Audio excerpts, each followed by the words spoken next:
Africa has been the provider. If you look at Europe, Europe cannot survive without Africa.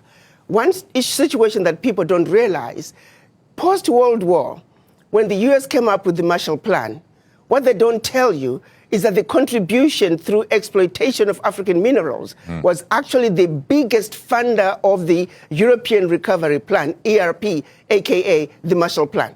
US contributed $13 billion, which is now present day $175 billion, which, by the way, the American taxpayer must be paid back. Nobody's asking for that money back. But what they don't tell you is that Africa, through exploitation of its resources by the Europeans, was actually a much, much bigger contribution to the European recovery post-World War II. Nobody talks about that. Why does such a continent that did so much to help Europe recover continue to be so poor? Let's be realistic here.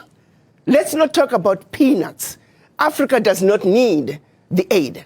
What we need is for those who are exploiting Africa to stop. Africa has everything it needs. If Africa could have contributed as much as it did to the recovery of Europe post-World War II, why wasn't Africa equally developed?